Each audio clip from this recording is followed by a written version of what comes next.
Dosa-dosa yang lalu. Aku sekeluarga sudah merasa tenang menempati rumah ini. Rumah lama peninggalan mendiang bapak, tapi bukan buatan bapak. Rumah ini dibeli ketika bapak dan ibu masih pengantin baru dan belum punya anak. Konon dahulu rumah ini dijual sekalian dengan tanah sawah milik si penjual. Katanya akan dipakai sebagai bekal transmigrasi.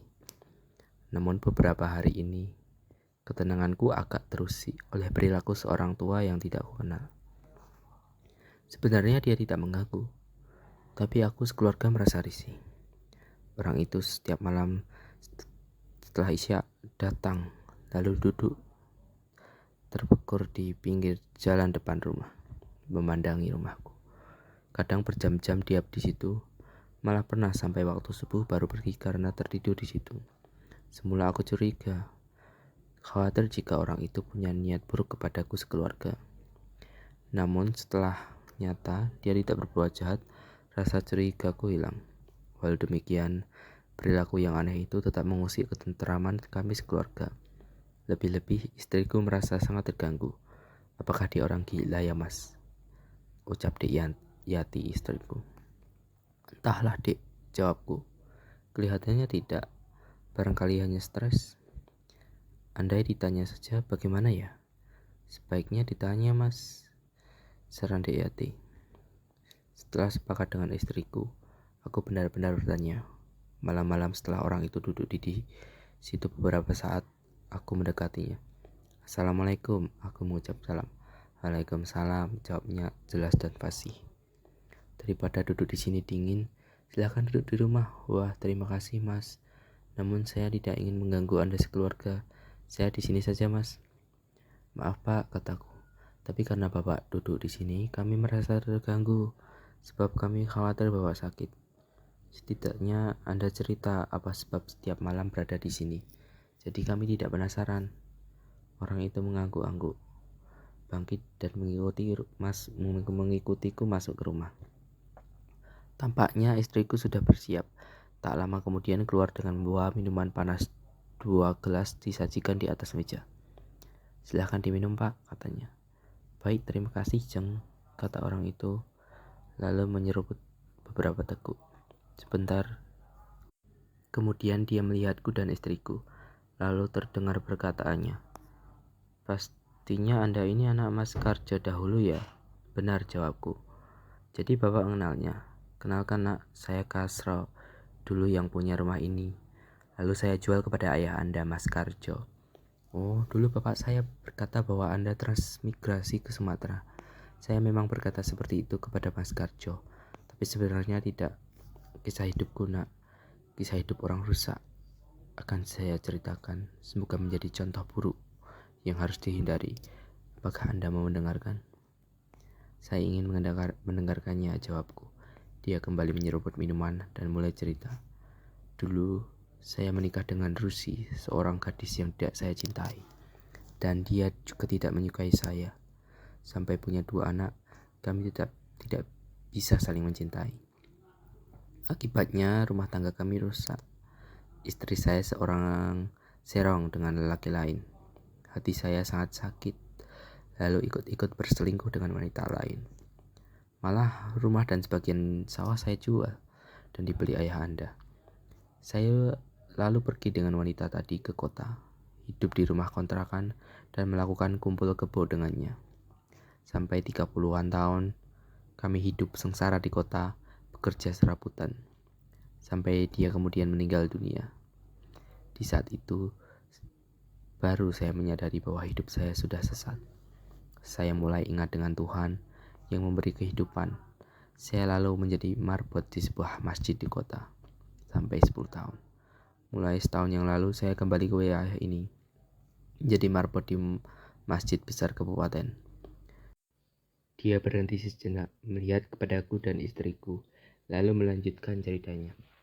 Maafkan bila saya mengusik Anda, namun sungguh mas, saya tidak bermaksud buruk. Saya hanya ingin di hari-hari terakhir hidup saya bisa melihat rumah ini lagi. Karena rumah ini dulu saya yang membuat. Selain hanya memandang dan mengingat-ingat rasa banggaku dulu ketika membuat, rumah. Saya juga berzikir dan mendoakan Anda yang sekarang memiliki dan menempati rumah ini. Juga mendoakan dua anak saya yang sudah berkeluarga, semoga selalu mendapat keselamatan dan murah rezeki. Amin, saudku bersamaan dengan istriku. Lalu anak Bapak sekarang berada di mana? Apakah Bapak pernah menemuinya? Yang besar lelaki namanya Rustadi, di desa Cedis. Adiknya perempuan Rustini tinggal di Kragan. Saya belum pernah menemui Mas. Saya merasa tidak membesarkan mereka, tidak mengasuh mereka, bahkan menelantarkan mereka. Ya kalau kedatangan saya diterima dengan baik, kalau tidak malah akan membuat saya bersedih hati. Cukup saya doakan saja dari jauh. Setelah agak malam, orang tadi pamit. Pagi hari aku mencari kedua anaknya yang disebut kemarin. Mereka saya minta datang ke rumahku setelah Isya. Ketika mereka akhirnya datang ke tempatku, orang tua itu sudah berada di tempat biasanya. Mereka lalu saya minta masuk ke dalam rumah. Terus tadi bertanya, "Ada apa Mas? Aku dan adikku kok disuruh ke sini?" "Aku pertemukan dengan bapak ini," jawabku. "Namanya Pak Kasra." "Kamu tahu kan siapa Pak Kasra?" "Maksudmu apa Mas?" katanya agak kasar. "Ya supaya kalian bertemu. Ini kan ayahmu toh." Muka kedua orang kakak beradik itu masam. Sebentar mereka saling pandang, lalu terdengar perkataan Rustadi. "Maaf, bapakku." "Oh, bukan orang ini Mas. Bapakku namanya Pak Sugijo, orang yang mengasuhku sejak kecil, membiayai kami sekolah dan menuntun hidupku. Yang menikahkan aku dan adikku. Jangan mencampuri urusan pribadi kami Mas." Aku pamit. Selesai bicara, dia langsung bangkit. Kedua orang itu pergi meninggalkan rumahku. "Wah, saya yang memintakan maaf Mas," kata orang tua itu sepeninggal anaknya. "Tidak apa-apa Pak," katanya. "Saya hanya akan meluruskan. Sepertinya putra Bapak belum bisa menerima." "Justru saya minta maaf karena lancang mempertemukan Bapak dan putra Bapak." "Oh nak, Anda tidak salah. Tujuan Anda baik, walau gagal. Tapi saya sangat berterima kasih. Saya tadi bisa duduk berhadapan dengan anak-anak saya. Semua di lain waktu mereka terbuka hatinya menerima Bapak." "Semoga nak," sambung orang tua itu. "Andai tidak, saya sudah terima Mas. Saya memang salah." Orang itu pamit pergi.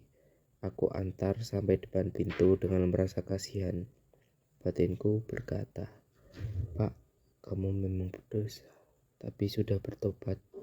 Semoga Allah memberi ampunan atas dosa-dosamu." Sejak kejadian itu, aku tak lagi melihat orang tua itu datang di depan rumahku. Barangkali memang sudah tak pernah datang. Namun bisa juga hanya lewat untuk sekedar menghilangkan rasa rindu terhadap rumah ini. Sampai berlangsung setengah tahun kemudian, tanpa kuduga, Rustadi dan Rustini datang berkunjung. Muka mereka tampak sedih. Rustini malah tampak hampir menangis. Rustadi bicara, "Mohon maaf Mas, apakah Bapak masih tinggal di sini?" "Maksudmu Pak Kasro, bapakmu?" "Benar, Pak Kasro tidak pernah tinggal di sini. Dulu memang setiap malam ke sini memandang rumahku ini di pinggir jalan. Sepertinya dia mengenang ketika masih tinggal di rumah ini." "Sebenarnya demikian. Lalu dia tinggal di mana?" "Aku ingin mencarinya Mas." "Niatmu bagaimana?" Aku bertanya memperjelas. "Akan kuajak pulang ke rumahku atau ke rumah adikku ini?" "Alhamdulillah," kataku. "Ayo aku tunjukkan tempatnya." Kedua orang kakak beradik itu mengendarai sepeda motor mengikutiku. Sampai di laman Masjid Agung Kota, aku ajak mereka berhenti. Aku menunjuk ke dalam dan berkata, "Itu orang yang sedang menyapu serambi masjid itu ayah kalian, dekatilah." Kedua orang itu berlari menghampiri Pak Kasro sambil berteriak, "Bapak, Bapak!" Lalu mereka memeluknya sambil menangis. Aku pelan-pelan mendekati mereka. Setelah reda, orang itu berkata, "Apa sebab kalian mencariku ke sini? Kalian tahu bukan, aku ini orang tua yang banyak dosa." Terus tadi berkata, "Pak, Bapak memang salah, tapi Ibu juga salah. Malah dia yang mulai berbuat rusuh dan membuat keluarga Bapak hancur."